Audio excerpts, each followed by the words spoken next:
Olá, o meu nome é Esther, eu tenho 22 anos e hoje faz 41 dias que eu fiz uma cirurgia de correção de CIA. E eu já fiz um vídeo agradecendo todas as pessoas que passaram por esse processo comigo. E como eu disse no vídeo anterior, eu vou fazer vídeos contando como foi tudo isso, como foi que eu descobri, o que eu senti, como é que tá sendo, como foi a cirurgia, para ajudar pessoas que, assim como eu, quando descobrem, resolvem procurar na internet relatos sobre isso. E, gente, para quem não sabe, CIA é a abreviação de comunicação interatrial e é uma cardiopatia congênita, ou seja, as pessoas nascem com isso. É como se fosse um defeito, um buraquinho ali no coração, que muitas crianças nascem com isso e não fecha, tá? Tem crianças que fecham com 2, 3, até os 6 aninhos, se eu não me engano, fecha, né? Pode ser que feche. Mas os médicos já conseguem descobrir antes se vai fechar ou não por conta da percussão que esse buraco traz. Então, uma criança de 1, 2, 3 aninhos faz essa cirurgia porque o médico sabe que não vai fechar sozinho. Mas esse não foi meu caso, né? Graças a Deus eu nunca tive nenhum sintoma da CIA, nunca ninguém nem desconfiou, meus pais nunca souberam de nada disso. E o que também é muito comum, porque eu conheci muitas pessoas e também já vi falando um pouquinho sobre isso, que muitas pessoas descobrem com 30, 40 anos que é quando começa a aparecer os primeiros sintomas, né? Quando começa ali, às vezes, sentir falta de ar, ou quando começa a agravar um pouquinho a situação. E mais ou menos foi esse o meu caso. Eu descobri a minha cardiopatia congênita em 2020. E assim, gente, Deus foi tão bom na minha vida que me guardou durante toda a minha vida. Nossa, fiz várias coisas, tipo, ir em brinquedos radicais, que muitas vezes as pessoas com cardiopatia não podem. E já ouvi dizer que não pode viajar de avião quando se tem essa cardiopatia congênita, mas já viajei. Então, assim, também foi tudo bem. Se realmente não podia, Deus me guardou. E eu passei por uma gestação toda sem nem imaginar que eu tinha uma cardiopatia congênita. Então, quando eu disse no vídeo anterior que quando eu contasse pra vocês tudo o que aconteceu, vocês iam conseguir enxergar o poder de Deus na minha vida desde lá de trás até agora, é disso que eu tô falando, gente. Eu passar por toda uma gestação sem sentir nada. Sendo que quando a gente tem isso, geralmente é 1 ano, 2 anos depois da cirurgia, quando o coração já volta ao normal, que é aconselhado a mulher engravidar. Então eu passei por toda a gestação assim, perfeita. Não tive nada disso. Aquele barrigão, eu ia trabalhar muitas das vezes a pé, sem sentir nada. Então, assim, Deus me guardou muito, guardou meu filho, fiz uma cesárea. Foi super tranquilo. E alguns meses depois da cesárea, depois que meu filho nasceu, eu comecei a sentir alguns mal-estar. E foi em 2020 isso, que foi o ano que a pandemia surgiu, né? O Covid surgiu. E um dos primeiros sintomas que eu tive foi falta de ar e cansaço. E que não era bem uma falta de ar. Eu tava normal e eu tentava respirar fundo, só que eu não conseguia ir até o fim. Parecia que cortava ali a minha respiração e eu não conseguia respirar o resto. Então, assim, foi um dos meus primeiros sintomas e os mais fortes, foi esse o mais forte. E eu fiquei muito preocupada, né? Porque tava surgindo o Covid. Eu lembro que o primeiro caso que teve aqui no Brasil, eu ainda tava no hospital, que meu filho tinha acabado de nascer. Então, assim, fiquei bem preocupada mesmo.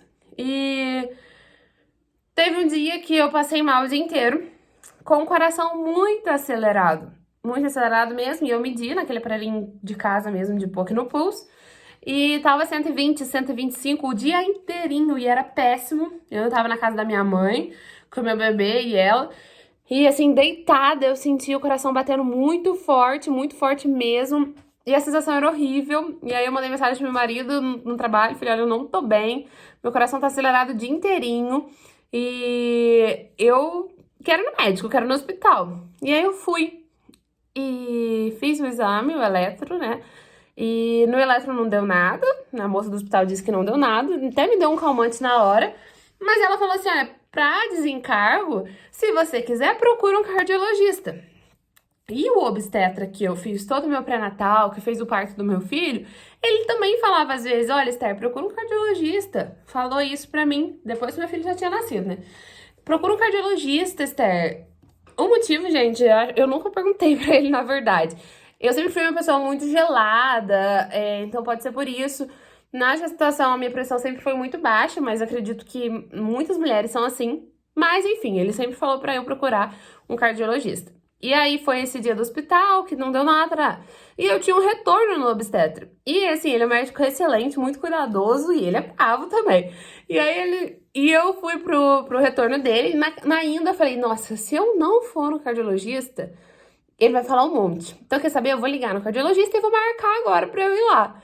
E aí eu liguei, marquei, na ida pro obstetra, eu marquei o cardiologista pra eu poder falar pra ele. Não, eu já marquei. E aí assim foi, gente. Eu fui no cardiologista a primeira vez, fiz outro eletro, e aí foi onde ele já viu que tinha alguma coisa de diferente. Ele me explicou ali na hora, agora eu não me lembro bem o que ele falou, mas ele resumiu que eu tinha uma doença no coração, que eu tinha um problema no coração. E eu lembro como se fosse hoje, eu tava sozinha, porque meu marido tava trabalhando, minha mãe cuidando do Miguelzinho em casa, e eu falei, gente, eu tenho problema no coração. E eu saí dali desesperada. Nossa, eu lembro de eu andando na rua ainda, tentando ligar pra minha mãe pra contar. E eu muito, assim, fora de mim, na verdade. Não posso falar que eu tava chorando nem nada, porque eu realmente não tava entendendo o que tava acontecendo. E pra quem me conhece, eu sou uma pessoa muito desesperada. Que se eu sei que dor de cabeça mata, quando eu tenho uma dor de cabeça, eu já fico extremamente preocupada se eu vou morrer. E aí eu descobri uma cardiopatia bem na época do Covid, onde os cardiopatas eram um grupo de risco, gente. Então, assim, nossa, foi desesperador, mas Deus já se fez presente ali na minha vida, mostrando pra mim que eu tinha passado toda uma gestação sem sentir nada. Nada. Até o médico falou, você passou toda uma gestação e você não teve nada. Você trabalhava, você andava, como assim? E sim, eu fazia tudo isso e nunca tive nada. Não dava, ia trabalhava a pé, com aquele barrigão. Então, graças a Deus, Deus me guardou muito. Então, eu já tava feliz porque eu sabia que Deus tava comigo. Falei, Deus tá me guardando, então tá tudo bem. E aí foi onde eu fui em uns outros cardiologistas. Fui no doutor aqui da minha cidade pra fazer um eco, né, pra ver certinho como é que era. Fiz o eco. E aí realmente confirmou essa cardiopatia. Passei no outro médico que fez o eletro a primeira vez novamente. E aí ele explicou que era uma coisa totalmente diferente, não tinha nada a ver com alimentação, nossa, você vai entupir a veia, não era nada disso. Era um defeito e tudo mais. E após esses exames aqui, eu precisei fazer um exame numa cidade vizinha aqui, porque aqui não fazia, que era o eco transesofágico, né? Que faz pela boca pra ver tudo certinho com mais detalhes. E assim, essa pra mim foi uma das piores partes do processo ali inicial, né?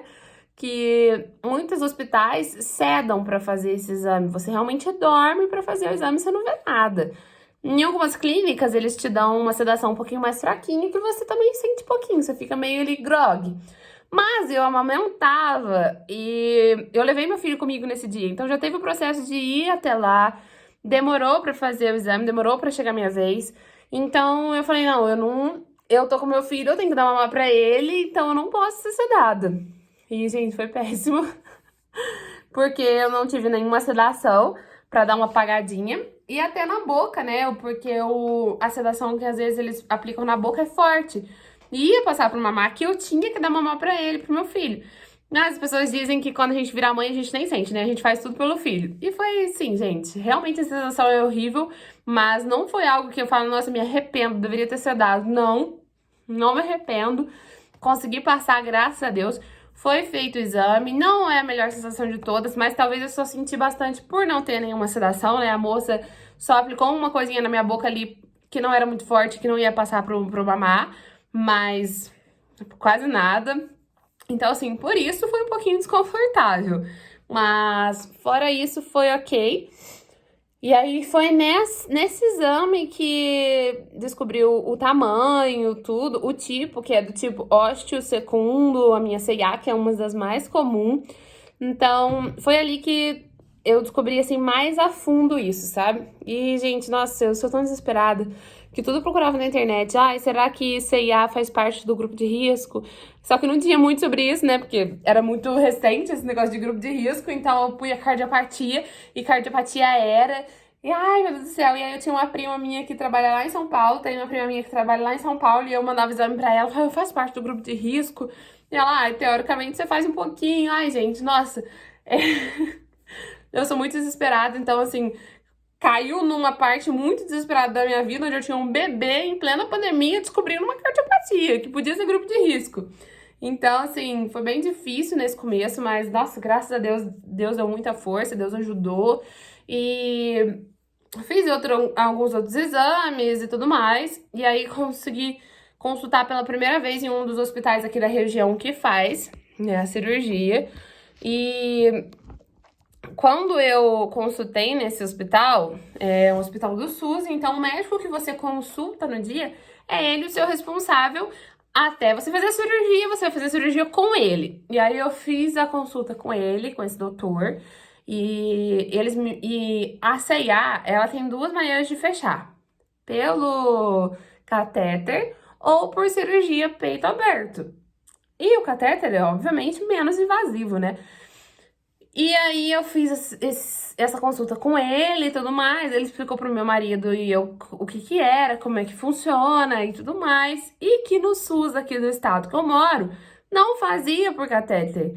Porque o SUS ainda não disponibilizava para fazer essa cirurgia por catéter. Só podia ser peito aberto. E aí eu já não gostei tanto assim, né? Não fiquei tão feliz. Mas tudo bem. Ter a marquinha da vida eu sempre achei um pouquinho assim interessante. Já que tinha que passar por isso, não, vamos ter uma marquinha da vida ali.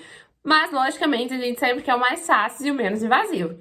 E aí eu também descobri algumas coisas desse médico que não era tão bom assim. Enfim, gente, aí foi juntando uma coisa com a outra. Mas entregamos na mão de Deus e falamos: ai, Senhor, abençoa daqui pra frente, você já fez a tua vontade. E a vontade de Deus foi linda. Deus abençoou, abriu portas incríveis, mas fica pro próximo vídeo. Então foi assim que eu descobri a minha CIA. E eu, no próximo vídeo, vou contar pra vocês como eu cheguei até aqui, passei por um cateterismo que não deu certo e finalmente fechei pelo peito aberto. Mas os detalhes ficam pro próximo vídeo. Um beijo pra todos, fiquem com Deus, Deus abençoe.